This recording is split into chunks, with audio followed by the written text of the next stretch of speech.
Chapter 1. The Roar in the Heart of the Forest. Back then, in the forest to the north of the Hoang Thak Range, where the boundary between nature and technology had become faint, there existed a kingdom that had never appeared on any world map.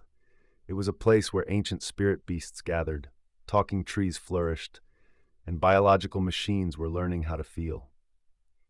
In this space, a girl clad in light yet sturdy warrior armor, with eyes as sharp as a blade in the night, quietly observed the sky. Her name was Arya, trained from a young age not to become a princess or ruler, but a warrior who maintained the balance between life and death, truth and deception. The wind whispered strange melodies.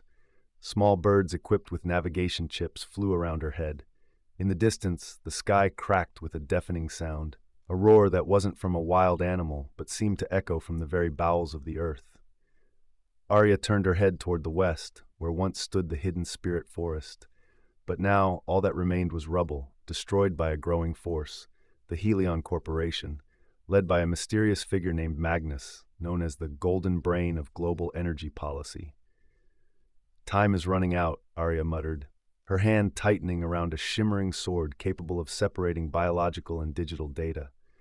Suddenly, a white figure flashed by, faster than lightning. Every creature around her bowed its head in reverence. The white tiger, Kale, the last spirit beast from the era of divine beasts, stood right before Arya. His gaze carried an understanding that transcended human comprehension. "Are you ready?" His voice spoke directly into Arya's mind. Kale didn't need to open his mouth, but each word felt like it weighed a ton. "What if I say I'm not?" Arya met Kale's gaze, unflinching. "Then you will still go, because this war waits for no one to grow up." A long silence followed. "I don't fight to protect the forest. I fight because the truth is being distorted," Arya said, her eyes steely. Kale nodded. At that moment, a biological probe from Helion came hurtling toward them. They resembled swarms of bees, but with metal bodies, camera eyes, and blade-like wings.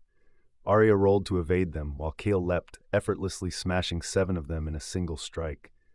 "They're tracking the spirit beast's coordinates. Magnus wants to hunt them to control the ecosystem," Arya said, "or to re-establish power through something called techno-theocracy," Kale hissed softly. They knew. Magnus was not just a businessman, but an underground politician who had previously manipulated many energy policies, resource crises, and now he was experimenting with connecting living creatures to the global data network, a system that could control thoughts, emotions, and the freedom of the entire planet. "If he controls my divine beast gene, he can activate a global control system." Kale's voice was calm but heavy. "And humanity will no longer have the freedom to choose."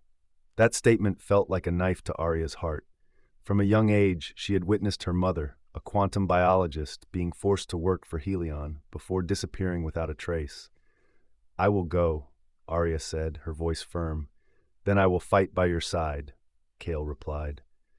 That night, they left the central region, heading straight into the forbidden area, the Red Zone, where Magnus was building a biological energy extraction center. Under the cold moonlight, every step Arya and Kale took seemed to strike at history, marking the beginning of a war that was not merely about protecting nature, but exposing a global takeover plan, one where the awakened would have to choose, submit or resist.